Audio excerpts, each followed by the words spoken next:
Buenas tardes, soy Samuel Pérez.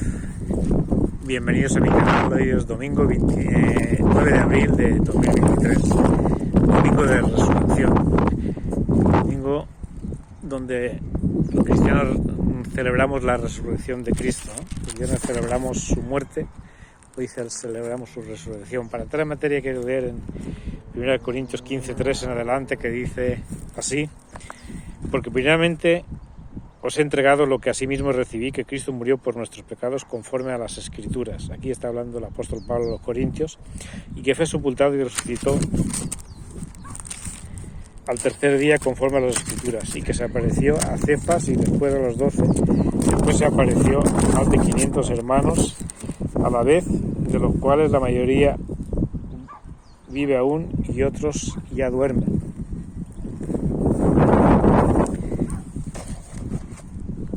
Pasamos página. Después apareció a Jacobo, después a todos los apóstoles. Y al último de todos, como a un abortivo, se me apareció a mí. Esto es el apóstol Pablo, esto hasta el versículo 8, que está hablando aquí y nos está diciendo que primeramente él nos dice que Cristo murió por nuestros pecados y al tercer día resucitó conforme a las Escrituras, que después se apareció a Pedro, a las mujeres, y después se apareció a 500 hermanos a la vez y a algunos, a los apóstoles, se les apareció también. Y dice, como un abortivo al último de todos se me apareció a mí, porque él no lo vio físicamente, él se le apareció en visión. Las Escrituras nos relatan, los evangelios, de que Cristo nació de una virgen, de la Virgen María, que tuvo un ministerio de 3 años, cuando cumplió los 30 años, la edad donde en Israel se podía ser uno maestro, un ministerio terrenal presidido por su enseñanza, la enseñanza que él hacía como nadie jamás la ha hecho, los milagros portentosos, su muerte expiatoria por nosotros para redimirnos del pecado y su resurrección maravillosa, demostrando ser quien decía ser. Eso es el Hijo de Dios. Nosotros tenemos esperanza en la resurrección de los muertos. Si esto no existiera, seríamos, como vamos a ver ahora, los más dignos de misericordia de todos los hombres. Dice en el versículo, pasamos al versículo 14, dice: y si Cristo no resucitó, vana es nuestra predicación, vana es también vuestra fe. Quiere decir que si nosotros estamos predicando que Cristo resucitó y no fuera así, estaríamos predicando algo vano, porque hay muchos que decían, no, eso es un rollo de que Cristo ha resucitado, de que hay resurrección de muertos. No lo hay, decían muchos en aquel entonces, y muchos en el día de hoy no lo creen, ¿no? Por eso decimos, si tenéis razón que no hay resurrección, los cristianos estamos haciendo el tonto, ¿no? Pero seguimos leyendo, y aún somos hallados falsos testigos de Dios, porque hemos testificado que Él resucita a Cristo, a quien no resucitó en verdad, si los muertos no resucitan. Porque si los muertos no resucitan, tampoco Cristo resucitó. Y si Cristo no resucitó, vuestra fe es vana, aún estáis en vuestros pecados.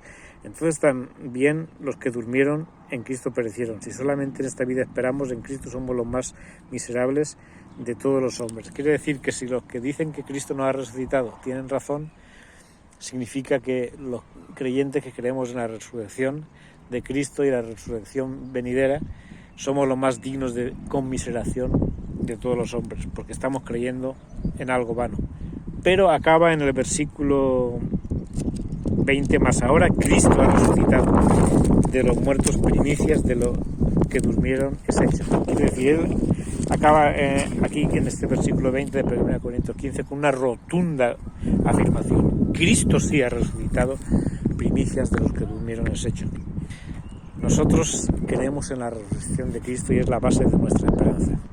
En el mes de Abib, sobre la hora novena, el día 14 del mes de Abib, en el calendario hebreo, que no sé ahora mismo qué mes era, se inmolaba el cordero, ¿no?, en representación de nuestros pecados, y esto se hacía siempre para quitar el pecado del pueblo, ¿no? Pero en realidad eso era una figura profética de lo que sería el Cordero de Dios, que habría de venir, y ya desde entonces no haría falta más hacer sacrificios.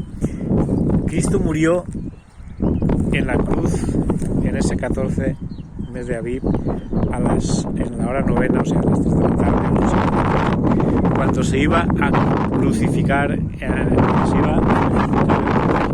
no llegó a sacrificarse porque hubo un terremoto, se rasgó el templo en dos, se escapó el Cordero, pero el Cordero que en realidad murió fue Cristo Jesús, ¿no? Y luego resucitó al tercer día, o sea, el domingo, resucitó con poder.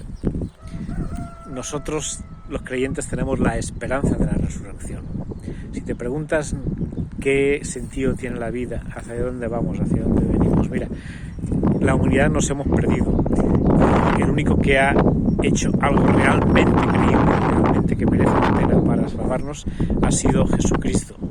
Dios envió a Jesucristo para morir en la cruz, cosa que hemos celebrado en esta Semana Santa, la pasión y muerte y resurrección de Cristo, morir en la cruz por nuestros pecados, pero eso no es automático, necesitamos creer en Él, necesitamos aceptarle como Salvador, necesitamos confesar nuestros pecados y necesitamos decirle: Señor, yo creo en ti, Señor Jesús, sé que soy un pecador, me arrepiento de mis pecados, entra a mi corazón y sé el Salvador y Señor de mi vida. Cuando Cristo resucitó, se consumó la victoria sobre el último enemigo que faltaba de vencer, la muerte. Jesús enseñó, Jesús tuvo poder sobre los elementos. Nos recordamos aquella tempestad que él calmó cuando estaba en la barca con sus discípulos. Tuvo poder sobre la enfermedad, levantó, sanó ciegos, sanó paralíticos, gente que tenía cánceres, los sanó. Tuvo poder sobre los demonios, sobre los espíritus, sobre el mundo espiritual, sanó a gente que estaba poseída y oprimida por demonios. Y tuvo poder sobre la muerte no lo pudo retener porque es Hijo de Dios y Dios mismo. Tenemos esperanza y esa es la esperanza de la resurrección. Si crees en Jesús, tienes también esa misma esperanza. Que el Señor os bendiga y que terminéis de pasar una buena tarde de domingo. Hasta pronto.